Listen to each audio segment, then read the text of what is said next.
orasyon na pambala, pwede ba dito sa iba't ibang gamit? Yung mga orasyon na pambala.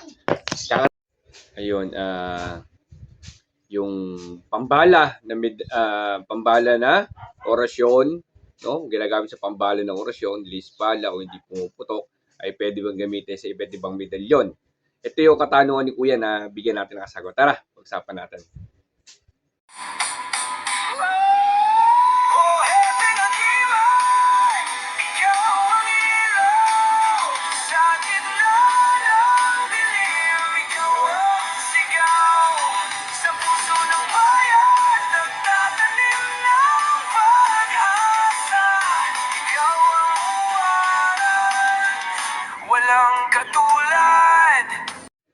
Mapagpalang araw at God bless at more blessings sa inyong lahat na mapapala ng taas sa inyong lahat. Yung mga kagimat na may katanungan natin kagimat about dito sa orasyon na pambala. Pwede ba itong gamitin sa iba't ibang medalyon kahit hindi ano, no? Sinasabi ko muna bago natin sagutin ang kanyang katanungan, yung mga naghahanap po ng aklat, rekta na lang po ng PF kay Anthony Slatico Valderrama. Yung mga kagimat, napuna natin kasi diba, meron ang mga panggamutan natin na medalyon, meron siyang iba't ibang kanya-kanyang angkop na mga panalangin o puder o ginagamit na dasal sa ating mga medal, no? Yung mga panggamutan. Pero sa mga part ng pambala kasi, no, sa aking experience po, no, excuse me po, no, sa aking experience po, no, kasi sa part kasi ng iba, sabihin nila, meron kasi pang kanya-kanya. Sample to, sample. Okay. Nagpunas tayo ng gamit ngayon. Santo Cristo, tsaka Poong Santa Cruz. Hindi po to altagtag pagka sinabi po Santa Cruz. Ito po kasi senyales ng Poong Santa Cruz, hindi po. Pag sinabi ko kasi alitagtag, galing sa alitagtag po yung kahoy talaga. Ito po ay Santo Cristo. Tapos po Santa Cruz. Meron po itong Santo Cristo na ginagamit na panalangin ng pang Santo Cristo. May ginagamit na pang Poong Santa Cruz. O, magkaiba po siya. Okay? Pero meron po kasing mga part ng mga nag-aaral na nag-explore. Pinagsasabay din nila yung Santo Cristo tsaka po Santo Cruz. Kasi part pa rin po siya ng krus. Okay? Ngayon po mga kagimat, no?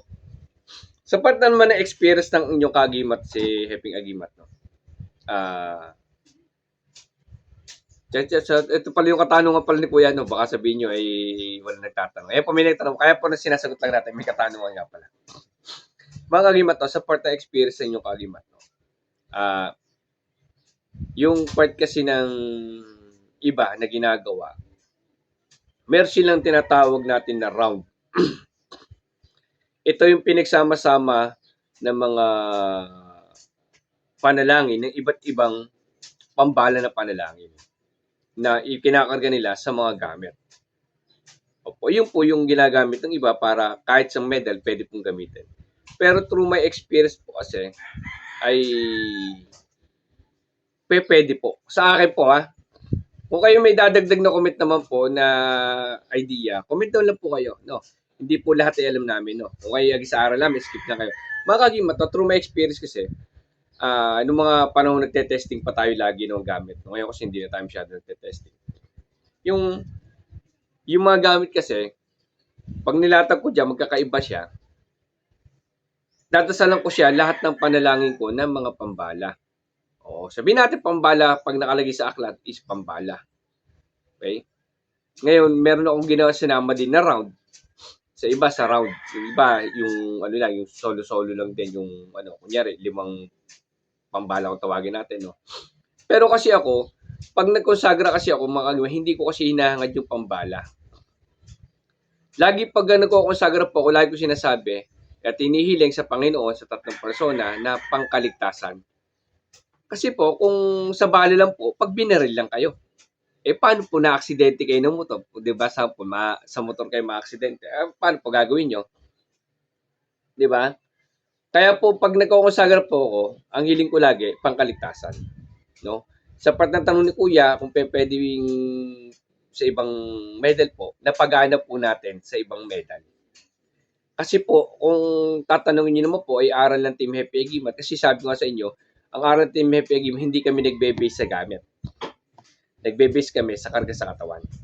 Na kahit wala kang gamit, pwede mo ikarga. Ibig sabihin, yung mga ginagamit nyo na sinasabi nyo na pambala, is pwede nyo pala ikarga sa katawan na lamang, hindi na sa gamit. No? Iba lang kasi dating natin pagka kasi meron tayong gamit. No? Yun yung mga traditional natin. Pero sa aral talaga ng Team Happy Agimat, hindi talaga kami nagbebis na gamit. Ngayon kasi, sa part ngayon, tradition at saka marami nagbibigay din sa atin ng mga gamit. No? Kagaya ito, mga regalo sa atin to, di ba? Mga regalo sa atin to.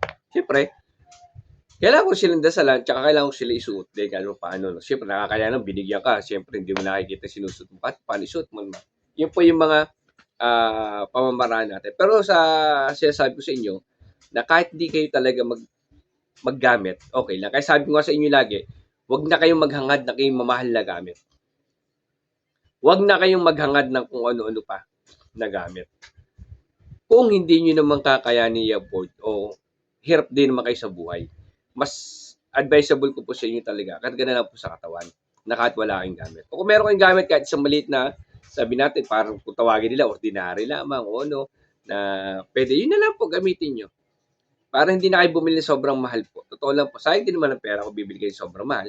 Tapos, hindi nyo naman maalagaan din yung gamit. Useless lang po. Eh, karga nyo lang sa katawan nyo na kahit di nyo gamitin yung medal o wala kayong medal, nakakarga sa katawan nyo. Di ba po? Yun po yung mga pamamaraan ng Team Happy Agimat. No? Sa aking sa pamamaraan ko ng Team Happy Agimat, sa katanungan ni Kuya, pwede po. Kasi po, bakit? Sinubukan ko po eh. Hindi ko naman pwede sabihin sa inyo, oo, kung hindi ko naman subukan. Sinubukan ko po yan kasi nagte-testingan din tayo eh. Di ba? Sinubukan ko po yan, kinarga ko sa ibang medal. Gumana po yung mga sasabi niyo na pambala. Pero syempre, magkaiba lang kasi ng pamamaraan kasi yung pambala kasi na nakalagay sa aklat kasi, ina-alternate ko naman ng kaligtasan. O yun po, binigyan ko idea, no? Gawin nyo naman, pag kinusagran nyo sa medal, yung sa akin pag kinusagran sa medal nyo, ang pamili nyo naman o hiling nyo sa taas, sa pag-usagran nyo, maging kaligtasan. Na kahit saan ako makapunta, maging kaligtasan ko, gabay, araw-araw. Yun po sa akin. Huwag pong puro bala. Puro bala. Puro ganun tayo eh. Bala. Gusto natin lagi. Bala kasi nga testingan. Hindi po para subukan sa testingan po yung kakayahan ng gamit nyo. Pag-aalaga po yung paano yung alagaan, ganun din po kayo alagaan. Basta ganun po. Kung gusto nyo mag-explore pa ng ibang pamamaraan, try nyo. Kung magpapatesting kayo, hilingin nyo lagi pambala, nasa sa inyo po yan. Pero binigay ko sa inyo idea para makatulong sa inyo at makatulong sa lahat ng mga manonood po natin na yung orasyon na pambala sinasabi nyo, pag kinarga po sa gamit yan, hinihiling ko muna sa 3 persona na maging kaligtasan ko to araw-araw o sa lahat na magtatangan nito. Maging kaligtasan ng sino man magtatangan nitong gamit na to araw-araw. O yun po yung mga ko. O, try nyo po yung sa akin at try nyo naman yung gusto nyo ring explore. O, pero sa akin kasi, sinubukan ko na kaya ako sinasabi sa inyo. Sana makatulong sa inyo na maraming salamat sa inyo. Yung mga magtatanong po, comment down lang kayo, gawin natin ng parang hanggang once in linggo bago natin may upload yung video at marami din tayong naka-pending po ng mga video pa po. No? At maraming salamat, God bless sa inyo lahat. Kung ayon sa video namin, skip lang kayo. Kung meron kayo dadagdag at meron kayo may season na maganda, comment down lang kayo. Kung wala po, wag na pong kainin ng negatibo. Maraming salamat. Nasa puso. Ang tunay na agimat.